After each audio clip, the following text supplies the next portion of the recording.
سچی توبہ کیا ہے، کیسے کی جائے، اس کی کنڈیشنز کیا ہیں، توکل کیا ہے، اللہ رب العالمین کے بارے میں کس طرح سے ہم جو ہے وہ اچھا گمان رکھیں وغیرہ وغیرہ، یہ سوالات ہوتے ہیں. تو الحمدللہ ہو بیٹر دین شیخ ڈاکٹر حماد لکھوی. السلام علیکم ورحمۃ اللہ جی وبرکاتہ. وعلیکم السلام ورحمۃ اللہ شیخ آپ خیریت سے؟ ماشاء جی اللہ اللہ کا شکر ہے. کافی ٹائم بعد ماشاء اللہ، لیکن یہ کہ ملاقات تو ہماری رہتی ہے، بٹ الحمدللہ مجھے بہت خوشی ہو رہی ہے کہ آپ اس وقت میرے ساتھ موجود ہیں. اور ٹاپک شیخ جیسے کہ آپ نے سنا بڑا زبردست اور امپورٹنٹ ٹاپک، تو اسٹریٹ میں انشاءاللہ سوال کی طرف ہی آتا ہوں. شیخ میں غور کر رہا تھا حضرت موسیٰ علیہ السلام کے واقعے پہ. سورہ قصص میں اللہ رب العالمین نے ان کی لائف کا ایک بڑا اسپیشل فیز بتایا نبوت سے پہلے، کہ ان سے غصے میں اور غلطی میں ایک بندہ جو ہے وہ قتل ہو گیا. تو اس کے بعد فوراً انہوں نے اپنے اندر جو ہے وہ ایک ڈر محسوس کیا، اور وہ دعا بھی بلکہ درج ہے کہ انہوں نے کہا ربی انی ظلمت نفسی فاغفر لی، اور اللہ رب العالمین نے باقاعدہ بتایا کہ ہم نے اسے معاف بھی فرمایا. تو شیخ یہ میں غور کر رہا تھا کہ اتنا امید والا واقعہ ہے. کبھی کبھی انسان سے کوئی اتنی بڑی غلطی ہو جاتی ہے، اور یہ اگر ہم اس پہ سوچیں تو یہ دنیاوی اینگل سے تو بہت بڑی ایک غلطی ہے. یعنی آج کوئی اس طرح کرے تو آپ سوچیں کہ وہ کتنی ٹینشن میں آ جائے گا وہ بندہ. تو کبھی کبھی انسان سے کچھ ایسی کوتاہی، کوئی غلطی ہو جاتی ہے کہ وہ بھی سوچ میں پڑ جاتا ہے میں نے کیا کیا، یہ مجھ سے کیا ہوا، اور پھر وہ اوور تھنکنگ کرتا ہے، پھر بہت زیادہ کوستا ہے اپنے آپ کو، ریگریٹ میں جاتا ہے بہت زیادہ انسان. تو شیخ اس واقعے کو سامنے رکھتے ہوئے، ہیومن نفسیات کو سامنے رکھتے ہوئے کہ واقعی انسان سے گناہ ہو جاتے ہیں، غلطی میں، کوتاہی میں کچھ ایسا ہو جاتا ہے جو بہت کوئی بڑی چیز ہوتی ہے، پھر وہ اللہ سے معافی مانگتا ہے، اللہ معاف بھی کرتا ہے. تو یہیں سے میں سٹارٹ کرنے ہوں گا کہ موسیٰ علیہ السلام کے واقعے سے کیا کیا ہمیں سبق جو ہے نا وہ ملتے ہیں. بسم اللہ الرحمن الرحیم. دیکھیں، گناہ کرنا اور گناہ ہو جانا اس میں فرق ہے. صحیح. تو موسیٰ علیہ السلام نے گناہ کیا نہیں تھا، بالکل صحیح، بالکل صحیح. ان سے ہو گیا تھا، ہو گیا.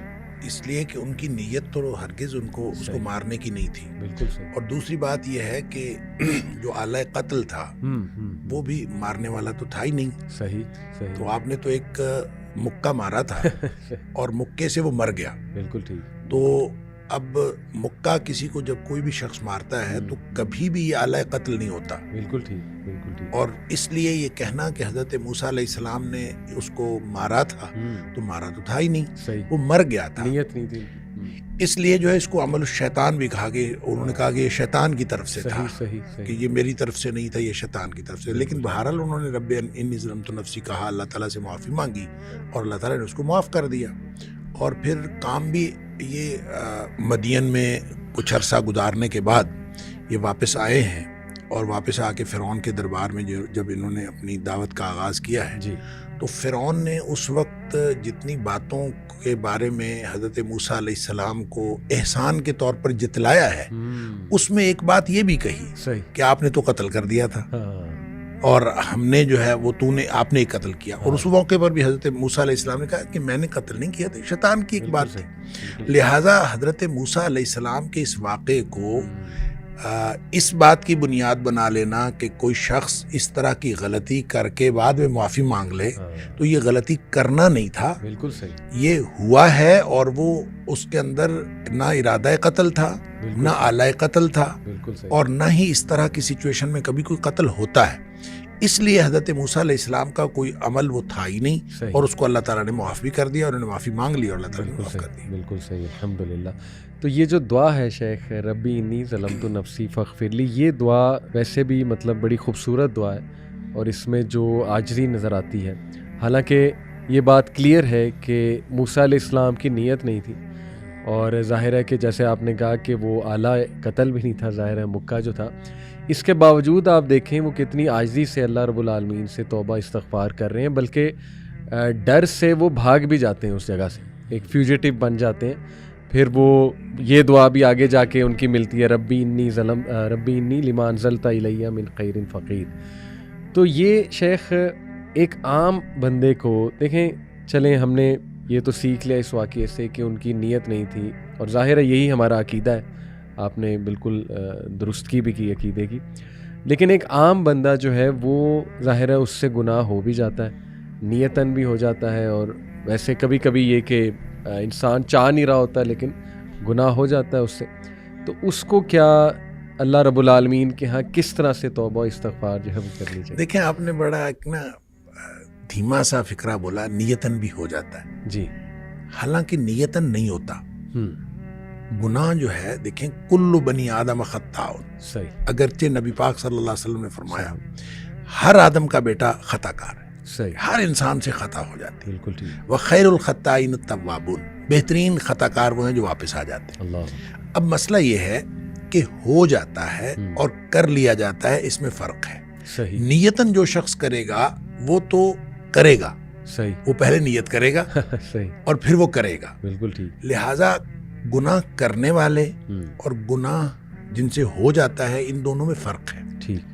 دیکھیں جو شخص گناہ کرتا ہے، اللہ تعالیٰ نے سورہ نساء کے اندر بھی اس کی وضاحت فرمائی ہے، فرق بتایا کہ کچھ لوگ ایسے ہیں کہ جن سے گناہ ہوتا ہے اور ثم یتوبون من قریب، وہ فوراً توبہ کرتے ہیں. اللہ. اچھا، ایک یہ ہے کہ وہ گناہ کیے جاتے ہیں کہ جب موت قریب آ جاتی ہے پھر وہ کہتے ہیں کہ اب میں توبہ کرتا ہوں، ان کی توبہ اللہ قبول نہیں کرتا. اب ان دونوں میں فرق ہے. فرق وہ نیت سے کرنے کا اور ہو جانے کا ہے. اچھا، جو شخص نیت سے گناہ کرتا ہے میں ان کو کہا کرتا ہوں کہ یہ سیانے گناہ گار ہیں، یعنی سوچ سمجھ کر گناہ کرتے ہیں. اور سوچ سمجھ کر گناہ کرتا ہے انسان اس وقت کرتا ہے جب انسان اپنے آپ کو معاشرے کے ساتھ کمپیئر کرتا ہے اور انسان کہتا ہے کہ معاشرے میں اتنے گناہ ہو رہے ہیں، صحیح، تو یہ میں ایک چھوٹا سا گناہ کر لوں گا تو کیا فرق پڑتا ہے. جب آدمی یہ سوچ کے گناہ کرتا ہے، حالانکہ ایک تو انسان کی استطاعت کا کسی دوسرے کی انسان کی استطاعت کے ساتھ کمپیریزن ہے ہی نہیں. بالکل ٹھیک. لا یکلف اللہ نفسا الا وسعها جو ہے ہر شخص کا امتحان اس کی استطاعت کے مطابق. صحیح. لہذا ہو سکتا ہے کہ کوئی دوسرا کوئی بڑا گناہ کر کے بھی بخشا جائے اور آپ کو چھوٹا سا گناہ پکڑوا دے، یہ ہو سکتا ہے. لہذا آپ کسی کے ساتھ کمپیریزن نہیں کر سکتے. آپ کی استطاعت، آپ کی صلاحیت وہ الگ ہے، دوسرے کی استطاعت اور صلاحیت الگ ہے. اس کا امتحان اس کی استطاعت کے مطابق، آپ کا امتحان آپ کی استطاعت. لہذا اس کی کمپیریزن آپ کر نہیں سکتے. لیکن جو گناہ کرتے ہیں وہ عام طور پہ اس کو بنیاد بناتے ہیں، لوگ اتنے بڑے بڑے گناہ کر رہے ہیں، ہم اتنا چھوٹا سا کر لیں. یہ جب سوچ سمجھ کے کرتے ہیں تو اس کانسیپٹ سے توبہ کی عام طور پہ توفیق نہیں ملتی. اس کی وجہ یہ ہے کہ آدمی نے سوچ سمجھ کے کیا ہوتا ہے کہ کوئی حرج نہیں ہے کہ میں کر لوں گا تو کیا حرج ہے. اس کو پھر توبہ کی طرف بالعموم اس کا دھیان توجہ ہی نہیں جاتی، کیونکہ اس نے سوچ کے کیا ہوتا ہے کیا حرج ہے. بالکل ٹھیک. دوسرے گناہ گار وہ ہیں جن سے ہو جاتا ہے، وہ اس نے یہ طے کیا ہوتا ہے کہ یا اللہ میں نے کوئی گناہ نہیں کرنا.